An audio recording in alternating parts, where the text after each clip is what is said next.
Olá pessoal, aqui é a Mel Ferraz e você está no quarto vídeo, assim, da série Os Livros que Marcaram a Minha Vida, quarto e último.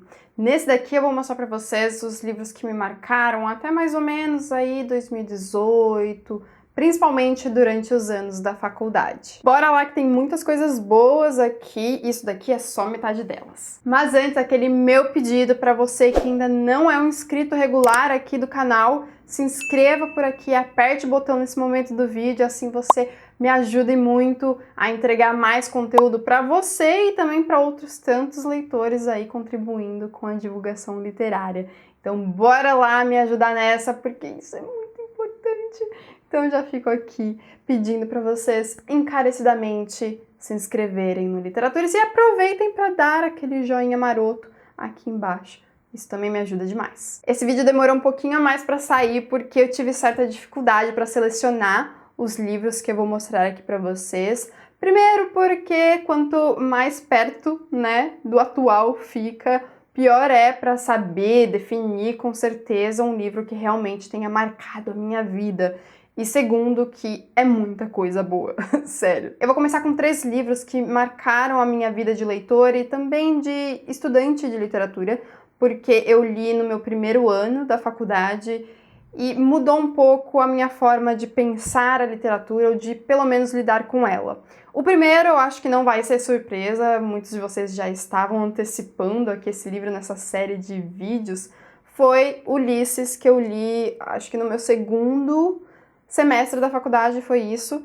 E ele realmente, além de me mostrar que eu sou capaz de enfrentar um desafio como esse, ele também me mostrou que há tantas possibilidades narrativas, porque ele realmente vai brincar com essa questão da narrativa. Ao longo dos episódios aqui, que você pode considerar como um capítulo, nós temos então algumas formas narrativas sendo colocados em prática. E eu gostei muito de estudar esse livro, né? Ao longo de 6 meses, foi bastante coisa, mas achei necessário, assim, menos do que isso, eu acho que não me marcaria da forma como me marcou. Esse é um dos principais romances do século passado, escrito por James Joyce, um dos grandes modernistas, e eu recomendo que você veja a minha série de vídeos somente para esse livro aqui, acho que tem 16 vídeos lá, vou deixar linkado no guia, se você for ler, claro, ou se você estiver se programando aí para a leitura. Realmente um livro que impactou a minha vida aí de leitura. O outro é Odisseia, do Homero, esse que é um clássico dos clássicos, não tem como, e eu acho que ele deu a base para muitas das minhas leituras futuras na faculdade. Muitas leituras que eu fiz depois dela acabaram fazendo referências diretas e indiretas a ela, então para vocês verem como realmente marcou assim uma leva de leituras.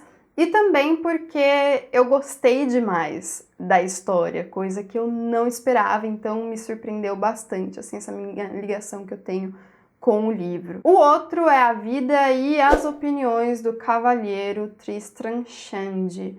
Tem vídeo também para esse livro aqui, assim como dos outros 2 que eu citei. Vou deixar todos os vídeos específicos para esses livros no card e se estourar aqui o limite eu coloco no box de descrição também. Esse livro é muito interessante, poucas pessoas o leem, o que eu acho uma pena, porque faz uma paródia do gênero romance, e aí, como uma estudante do gênero, eu já pude começar a questionar muitos aspectos envolvendo o gênero. E isso para mim na época foi essencial. Como eu conto no vídeo resenha somente para o livro, essa foi uma grande referência para ninguém mais, ninguém menos do que Machado de Assis. No meu primeiro semestre eu também li 2 obras bastante desafiadoras, muito já faladas antes, eu já tinha ouvido muito sobre elas, só que até então eu não tinha encarado o original. Então, A Hora da Estrela, da Clarice Lispector, que trouxe para mim uma das melhores aulas da faculdade que eu tive, e também Macunaíma, do Mário de Andrade, que, assim, é outro grande desafio, mas vocês que me acompanham aqui sabem que eu gosto muito do modernismo, e gosto muito de obras desafiadoras. Esse livro, ele traz alguns questionamentos também da nossa literatura, das nossas questões históricas, que para mim na época foi muito importante. E também já começou logo no primeiro semestre, antes de Ulisses, a delimitar para mim que o meu negócio são os livros realmente diferentões. Para outra disciplina do primeiro semestre, eu li o primeiro livro da série de 7 do Proust, aqui, Em Busca do Tempo Perdido, mas o seu primeiro volume, No Caminho de Swan, que eu reli recentemente, né? Tô até devendo um vídeo para vocês sobre essa releitura.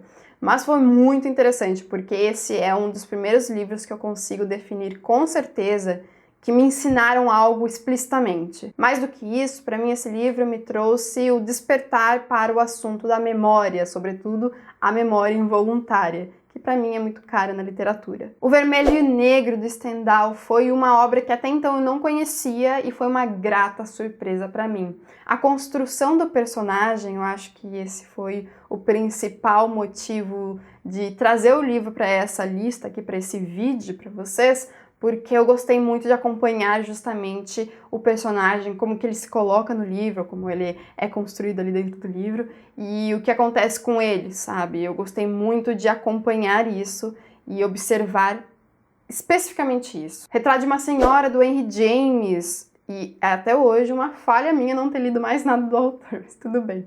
Foi também um outro livro desse meu primeiro ano na faculdade, e esse livro acabou me marcando em relação à parte psicológica da construção do personagem. Se o Vermelho e Negro me trouxe essa observação mais atenta para a construção do personagem, Retrato de uma Senhora me trouxe essa observação mais focada no psicológico deles. De novo, vocês que já me acompanham aqui há bastante tempo sabem que eu gosto muito disso também, né? Na literatura é algo que sempre me deixou muito aí fascinada desde esse momento. Por essas e outras, eu não tinha como deixar de fora dessa lista O Sonho e a Fúria, do Faulkner, que eu li para a mesma matéria de Retrato de uma Senhora, e ele é desafiador, é diferentão, mas traz também a questão do narrador e de suas perspectivas, dos narradores e suas perspectivas, aliás. Se você piscar, você já perdeu a noção de onde você está indo, com quem e sob qual perspectiva. Também me trouxe os dramas familiares e a decadência de uma família,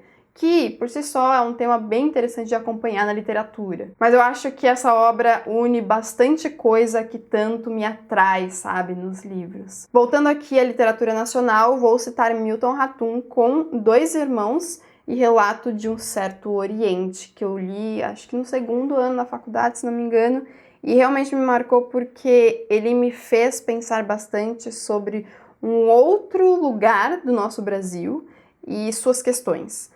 Mas não que antes eu já não tivesse lido coisas do tipo, sabe? Mas eu acho que aqui foi quando eu me empolguei com isso e eu vi quão importante é pensar essas outras questões que envolvem a nossa nacionalidade. Em Relatos de um Certo Oriente, nós também temos... Aqui nós temos o drama familiar, que eu gosto bastante, a partir então de O Sonho e a Fúria, né? Eu posso colocar como marco.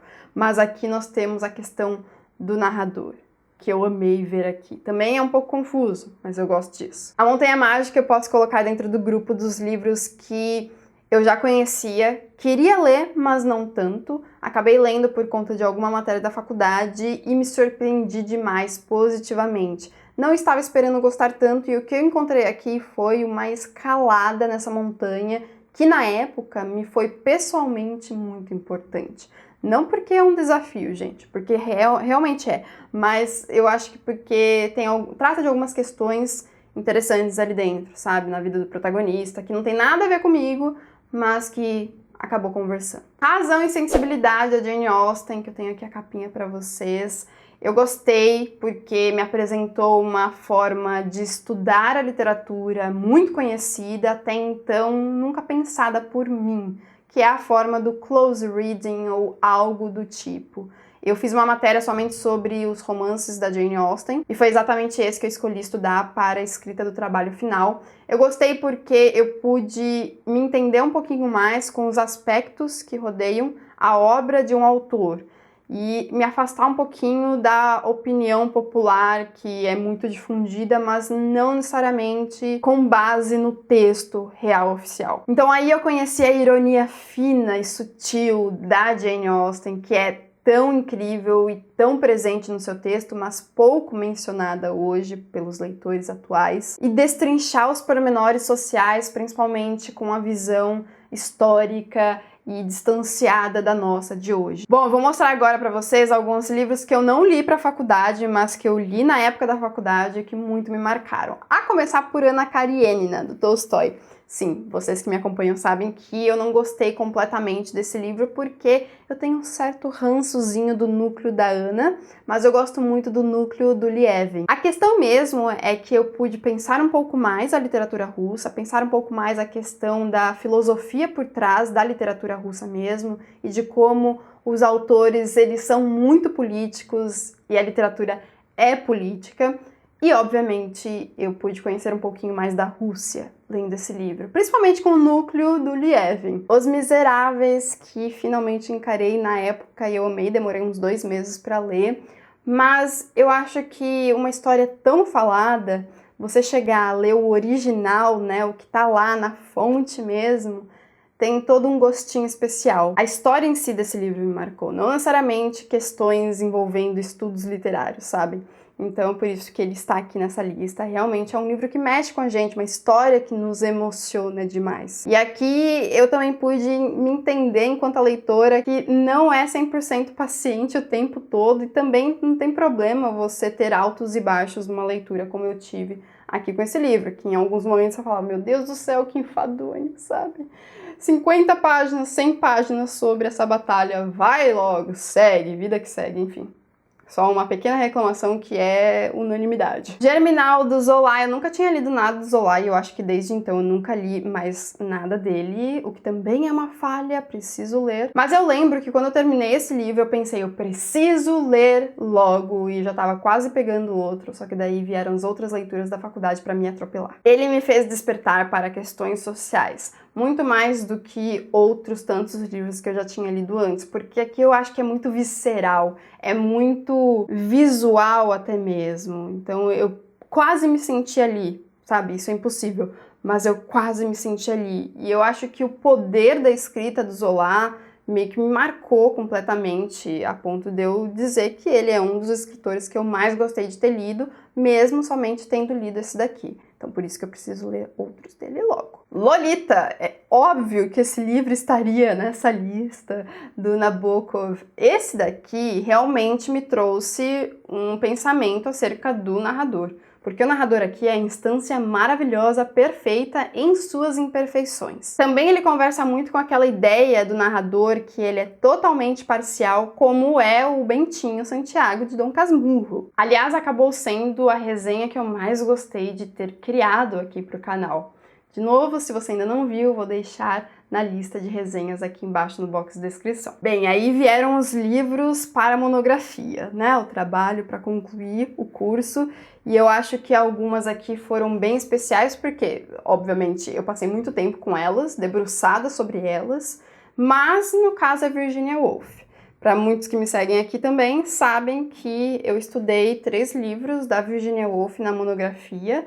Então, o mais tradicional, na verdade, entre os 2 tradicionais que ela já escreveu, os 2 primeiros, Noite e Dia, depois O Quarto de Jacob e Mrs. Dalloway, que é o meu livro preferido da vida. Essas foram as edições que eu li, hoje já tenho outras também, até mais bonitonas, mas eu quis trazer justamente esses para, né, dar o gostinho aqui da nostalgia. Nós temos aqui o maior emprego do fluxo da consciência na narrativa, que foi que eu estudei, como que ela começou a empregar, a autora, e como isso se desenvolveu chegando no ápice que foi Mrs. Dalloway. Nesse processo eu acabei conhecendo a Canção dos Loureiros, do Eduardo Dujardin, que é considerado pioneiro nisso, na questão do monólogo interior. Monólogo interior, fluxo da consciência, tudo isso eu falei num vídeo somente sobre fluxo da consciência, que eu vou deixar também linkado aqui embaixo no box de descrição para vocês verem. Grande clássico, pouquíssimo falado e lido aqui, também tem vídeo para ele, recomendo fortemente que vocês o vejam. Mais ou menos nessa época, um pouquinho antes, eu encarei Grande Sertão Veredas para uma disciplina da faculdade também,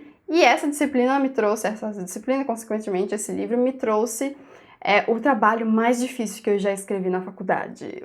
Até me levou ao choro. Para mim, até mais do que Ulisses, esse foi o livro mais desafiador que eu já li.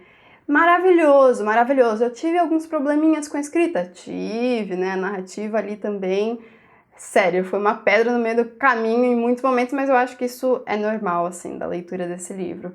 Realmente uma obra e tanto, né? Uma das nossas melhores, vamos dizer assim. E eu trouxe aqui 2 livros que são mais contemporâneos e mais recentes na minha vida.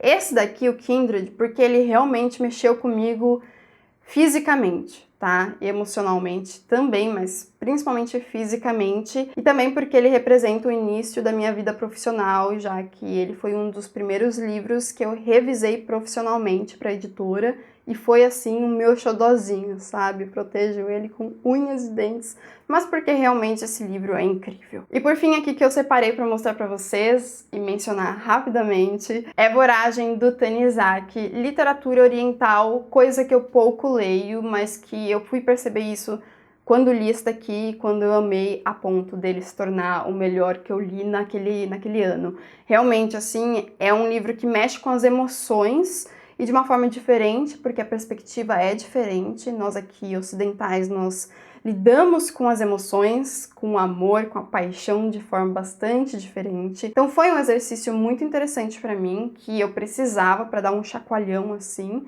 e me marcou demais, demais, demais. Essa história é realmente assim para ser relida. Aliás, me deu vontade agora de reler esse livro. Bom, pessoal, esses então são alguns dos livros, né, tão presentes na minha vida desde que acabei lendo-os. Eu quero muito saber o que vocês acharam dessa série de vídeos. Infelizmente, eu não tenho mais anos e anos enquanto leitora para fazer mais vídeos para vocês, então a série se encerra por aqui, por enquanto. Então daqui a alguns anos eu volto para atualizá-la. Comentem aqui embaixo, por favor, vamos conversar sobre o que vocês acharam aqui desses livros, enquanto os que me marcaram muito, ainda mais nessa época tão especial aí da faculdade, mais recente. E aproveite para me contar quais foram os livros que tanto marcaram a sua vida até então. Quero agradecer demais a presença dos madrinhos aqui no Literaturice, apoiando o meu trabalho lá pelo Catarse. Se você ainda não conhece a nossa campanha de financiamento coletivo, acesse o link que eu vou deixar aqui embaixo para vocês no box de descrição e saiba de todas as recompensas que você pode receber se tornando um madrinho aí, apadrinhando o meu trabalho e o canal Literaturice. Vamos ficando por aqui, a gente se fala no próximo vídeo do canal. Um grande beijo e até lá. Tchau, tchau!